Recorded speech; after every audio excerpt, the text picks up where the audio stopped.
Good evening and welcome to the news at 5 on Channels Television. I'm Anne Nwawadu. Nigerian-British boxer Anthony Joshua sustained injuries today in an accident on the Lagos-Ogun axis of the Lagos-Ibadan Expressway that claimed the lives of 2 members of his team. The vehicle carrying the boxer, Joshua, a Lexus Jeep, collided with a stationary truck. Public Relations Officer of Ogun State Federal Road Safety Corps, Odusin Afolabi, has attributed the cause of the accident to overspeeding and wrongful overtaking. He also confirmed that the former heavyweight champion is being treated at an undisclosed hospital. What we'll discover was that men at Shagam units informed us of the unfortunate incident.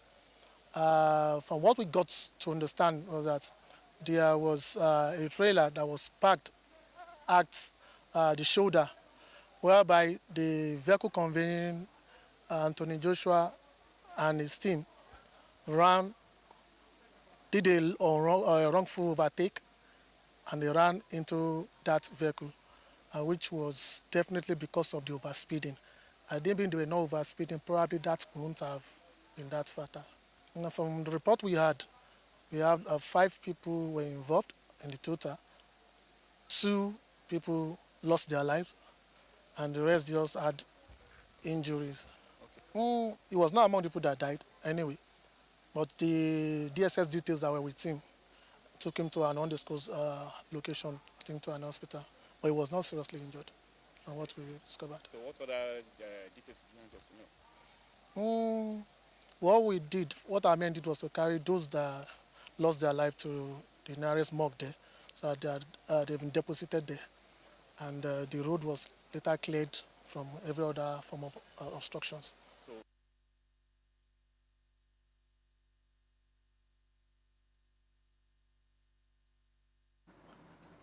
The Minister of the Federal Capital Territory, Nyesom Wike, has denied claims that he promised to deliver the People's Democratic Party to President Bola Tinubu in the 2027 general election. According to the minister, who spoke during his end-of-year media chat at his residence in Port Harcourt, the River State capital, he dismissed the allegations made by the governor of Oyo State, Seyi Makinde, who claims that Mr. Wike had agreed to hold the PDP structure for President Tinubu. But the point is that you can be helped through several ways. And one of such ways that President looked at it, I'll support you with this. And that's why you think that that's not enough for you. And so it baffled me, I will not lie to you. Because if such a thing took place, I would have told you yes. It never took place. Go from autumn. In fact, they all called me when they heard this thing. They said, what kind of rubbish is this? How can he say that I went for a meeting and then I said this? How can? In any case, who does not know my position as regards to Tribu's president? Do I need to tell him that? Nigerians have had me say severally, I'm going to support president. So how would I now go and tell him, President, don't worry, I will hold down PDP for you? It doesn't make sense. And turning to River State politics, the FCT minister also cautioned that professing loyalty to President Tinubu or chanting political slogans will not automatically guarantee a second-term ticket for any sitting governor. For here in River State, I can tell you, we have always maintained that Mr. President will be supported. Whether you're in PDP, whether you're in APC, all of us have maintained that we have to support a president. This is not the first time. We did it in 2023. Even when we were in PDP, we supported Mr. President. But the point I'm trying to make is that so many people are now thinking that the moment you shout on your mandate, it becomes, that is automatic that you have a ticket. I don't know. That supporting president has nothing to do with that. We are supporting president.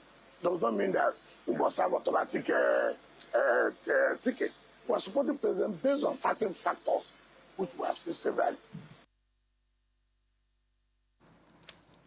Well, the federal government has emphasized the importance of accountability of receipts across the 3 tiers of government as a prerequisite for sustainable national development.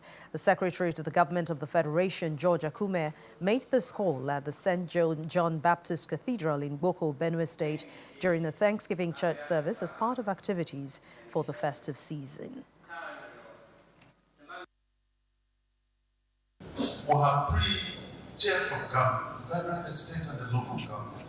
And these 3 tiers have access to the federation account. And since Sasawali came to power, he has released so much to the states and the local government. What the states and local government used to take has quadrupled during the regime of Bola and Tinubu. So what are we doing with our allocation? I've never taken a call from the governor of Benue, not one single call. I don't need it. The money is not meant for that. It is meant for what? For development of Benue State. This is one thing that people always forget to talk about. Asumani is doing his best. He's constructing roads here and there throughout the country, building new institutions, improving power supply, and so on and so forth.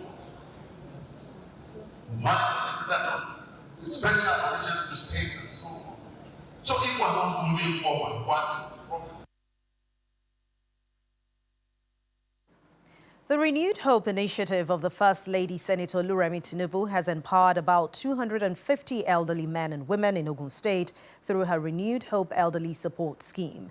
Representing Mrs. Tinubu at that event, the wife of Ogun State Governor Bamidele Abiodun praised the valuable services of the senior citizens, which she says are responsible for the socio-economic and political development of Nigeria.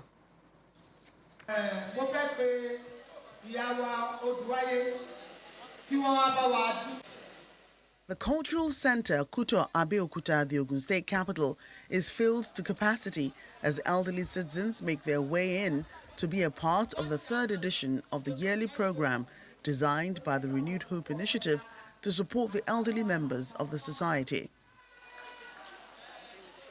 250 beneficiaries who are 65 years and above, drawn from the 20 local government areas and 3 senatorial districts of the state, will benefit from the gesture designed to appreciate their support and contributions to the development of the country. I want to assure you all that you will all get your money credited to your account.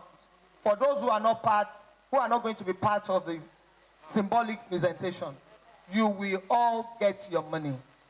The wife of the Ogun State Governor, Dr. Bamidele Abiodun, represents Nigeria's First Lady, Senator Oluremi Tinubu, who appreciates them and charges them to take good care of their health. Our moral duty, and indeed our joy, so that they live their twilight years in comfort, good health, and dignity. My advice to our senior citizens is to do all that is possible to find joy in old age. Let us also purpose in community, compassion, and care. Let us remember that aging gracefully is not just about longevity, but about being surrounded by love, support, and respect.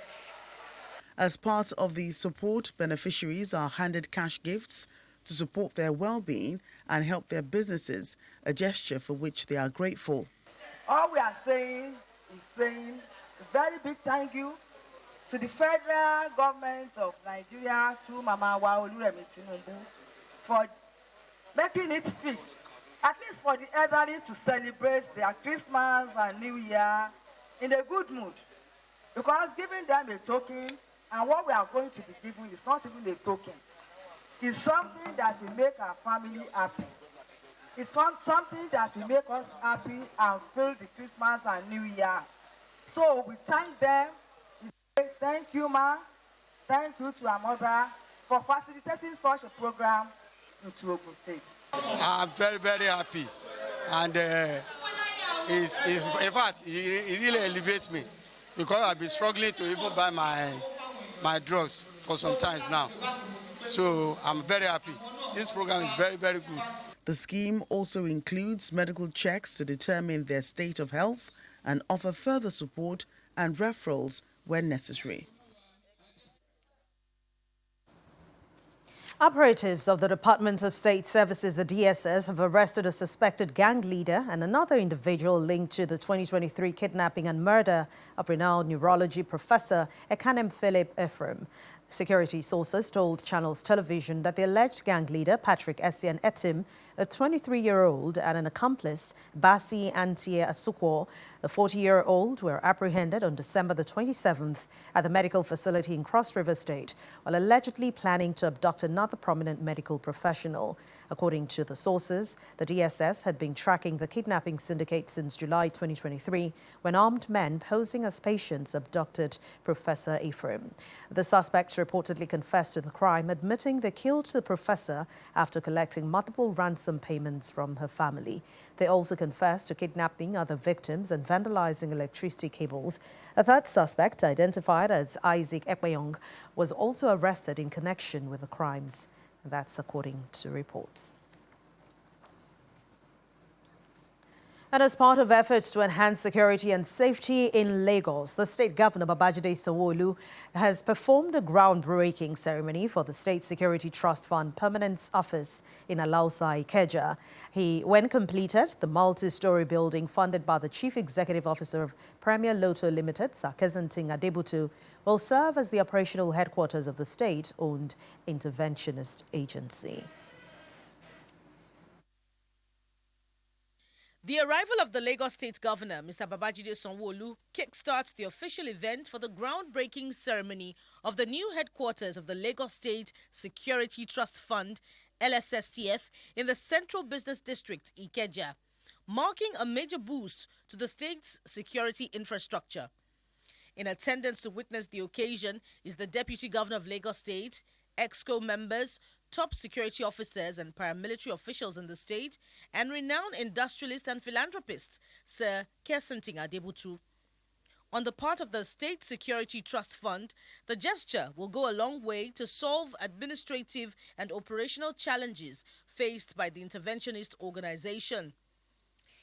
This new building will provide the Trust Fund with a purpose-built and permanent home, enhancing our capacity for coordination, accountability, and strategic engagement with our security partners. It is a clear demonstration of our determination to build strong institutions that can meet both present and future security challenges.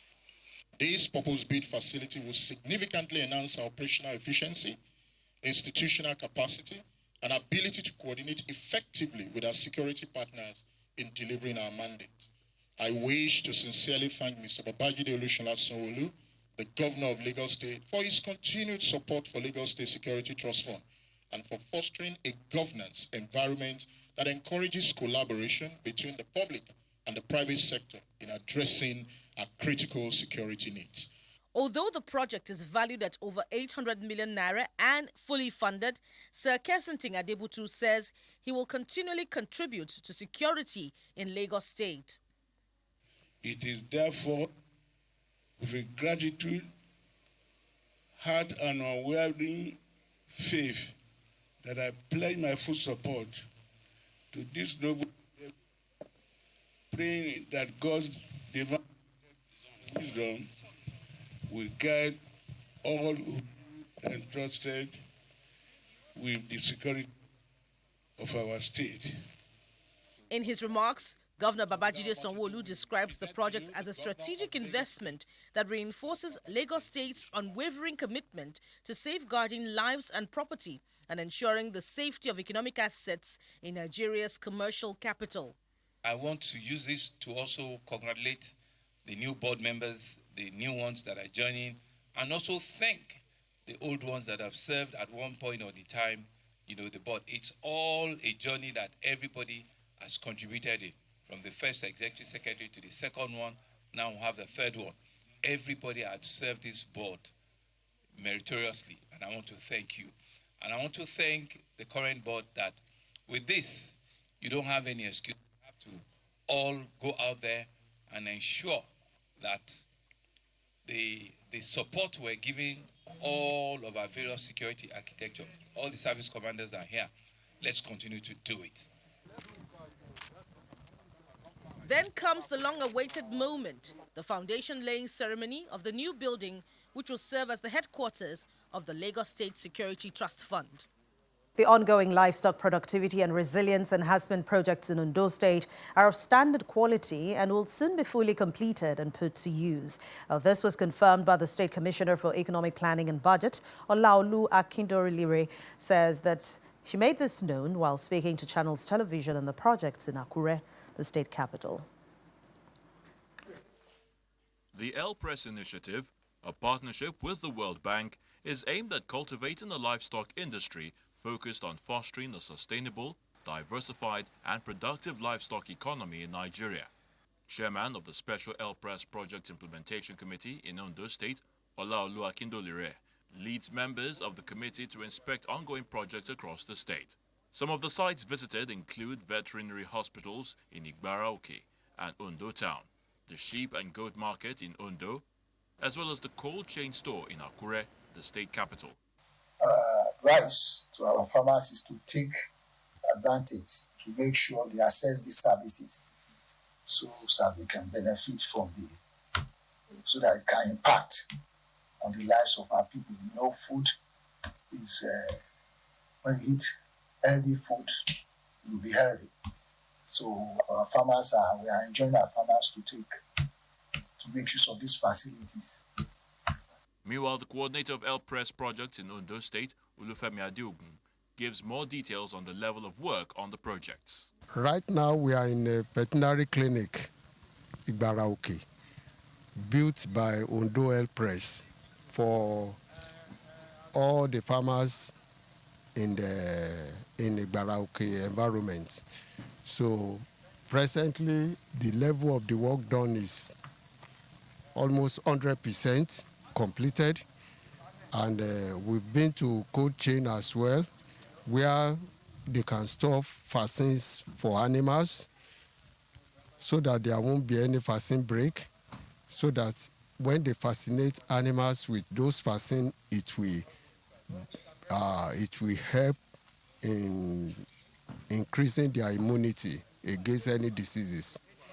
So that place is also 100% completed by Ondo El Press. The El Press project is dedicated to establishing an enabling environment for livestock farmers and stakeholders towards ensuring delivery of quality and efficient services.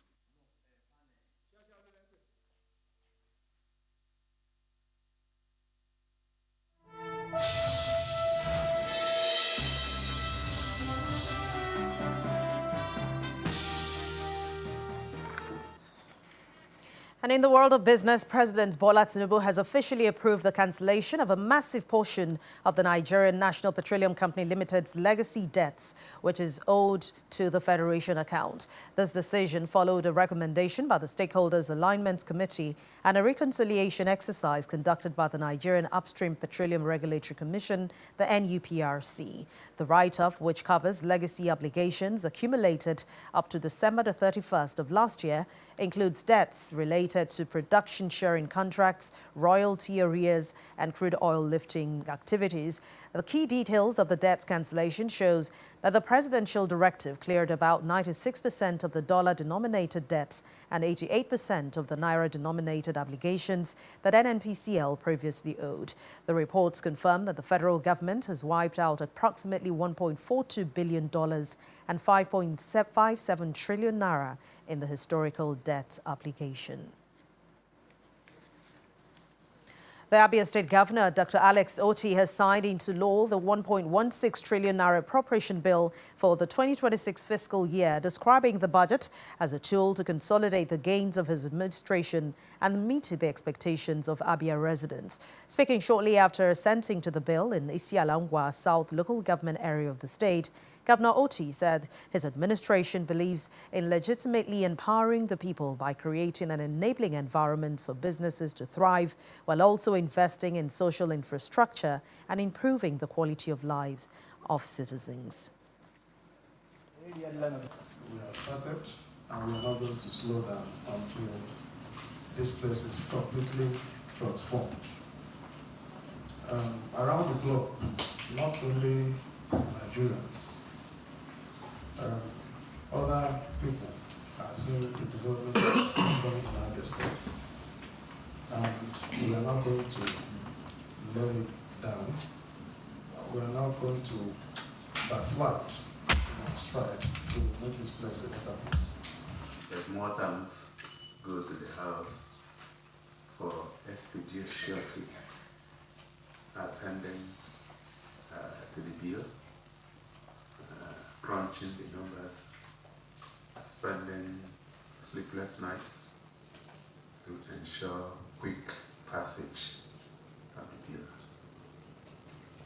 I want to thank you for the hard work. This is a government that believes that we need to empower our people legitimately. Our definition of empowerment is creating the enabling environment for our people to do their business and do their stuff, and then of course also implementing and creating social infrastructure in terms of health, education, and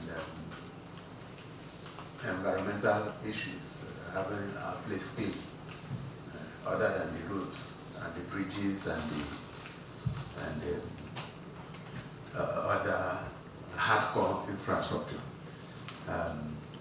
So once you have that overarching view of government, the rest will be details. I'm happy that we are all going in the same direction. So I want to thank you. We also want to assure you that this is a disciplined government and we stick to the budget that has been approved. And if there's any reason for anything to change, because the only thing that is a constant in life is change. Some fundamentals could cave in as we approach 2026. But if there's any reason for that to happen, we'll still come back to you. And we'll come with legitimate defense of why things have to change. And that's the news at 5 today. Thank you so much for watching. I'm Anne Nwawadu. Good evening.